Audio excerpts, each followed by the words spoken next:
We choose brands because of what they represent, their promise.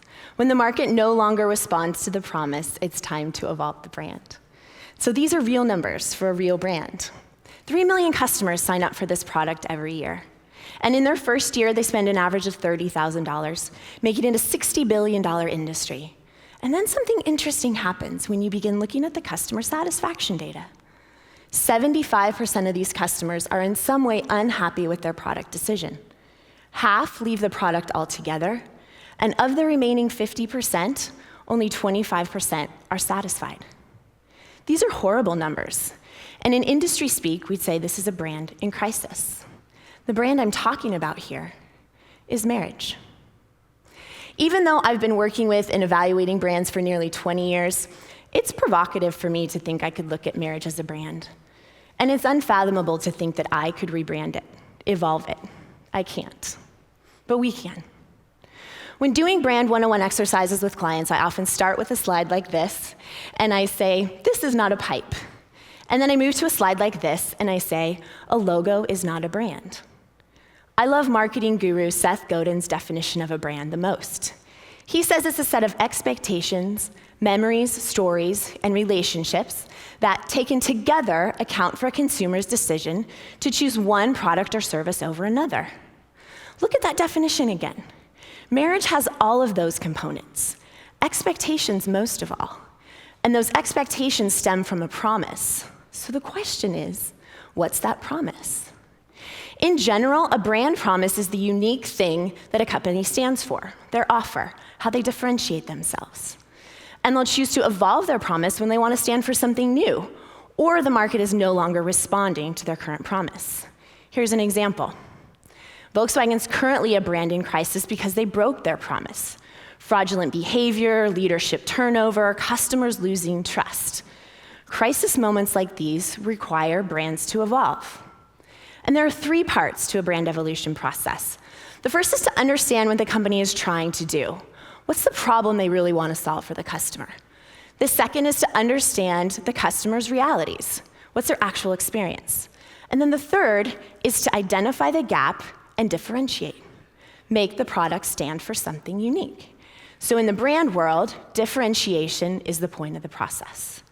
And this is a word I love. You and I probably know it as stand out, different, but there's another definition. It actually comes from biology, and it's this: to change from relatively generalized to specialized kinds during development. Look at that again.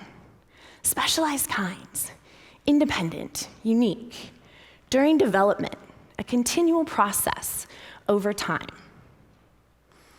I set out to understand how people perceived marriage as part of this process. So I put marriage through the same process I would put in any company through. I conducted research, I held focus groups, I dug in hard to understand how people perceived marriage. What promise is being sold by way of pictures, social media, cultural and family traditions, media stories, media coverage? Turns out, we put a premium on the length of a marriage over the quality of those years together. What kind of promise is that? And my focus group participants could hardly find any inspiring images of life as a happily non-married person. Think for a minute about how hard our culture sells the promise that your life is on the right track once you're married, but not until then. And yet, the right track goes off a cliff for half the people that take it. So there's a gap. There's a gap between what we expect and what we get. And that gap hit me really hard as I was walking through Seattle one night, not that long ago, with my 19-year-old son, and I was telling him I was going to be giving this talk. And he was happy and really excited and proud, and then really confused.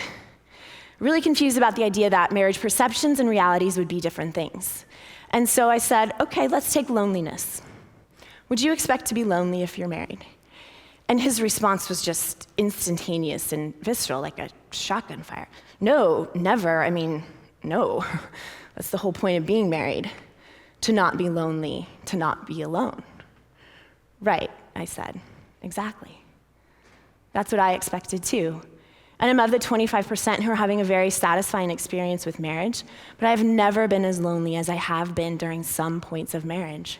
and I never expected that. It was true for my research participants too. And it makes me wonder where I got my expectations and where he got his and where you're getting yours. What else did I learn? Well, it turns out that we have a lot of expectations of marriage, and non-married people and married people had almost the same 10. They only varied in one category. So further proof that we all believe the same promise. But then look at these 4: companionship, communication, sex, and intimacy. These are things that people expected the very most, and the things they experienced the very least. This is our gap. So what happens? I don't know, actually, but I have an observation. And it's the same thing that happens in the brand world.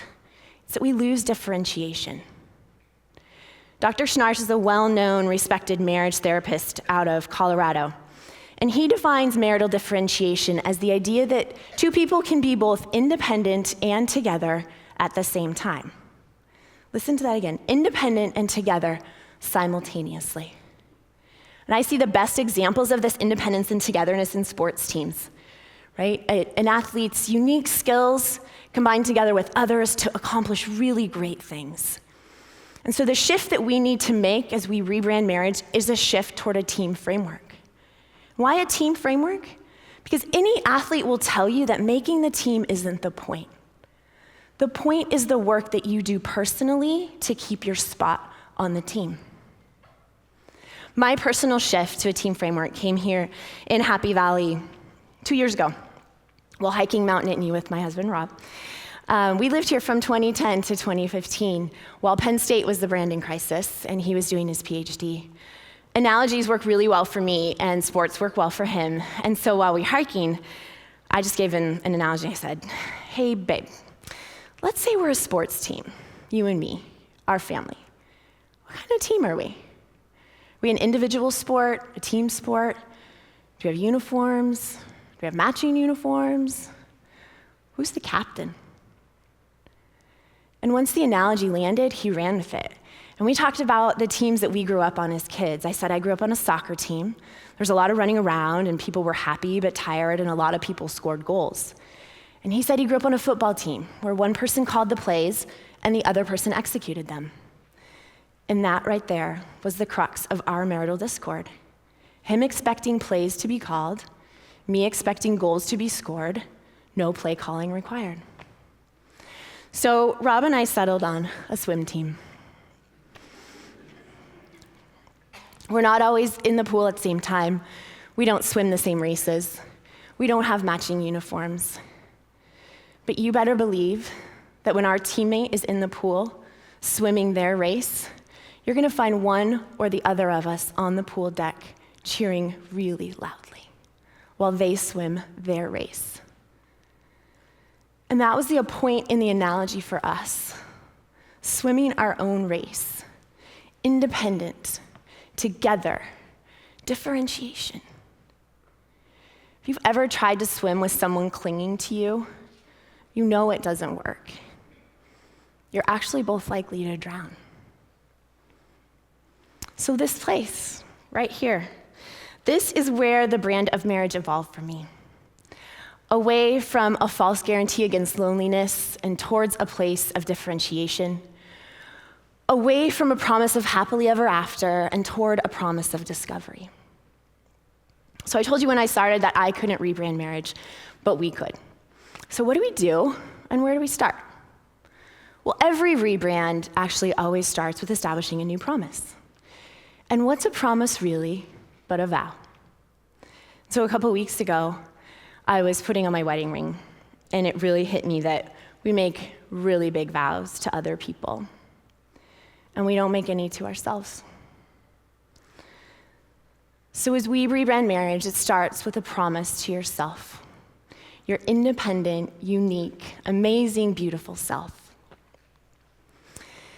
So that if you decide to take the hand of another and you contemplate doing life together, you first look them square in the eyes and you say, only if you take both my hands, independent and together. Thank you.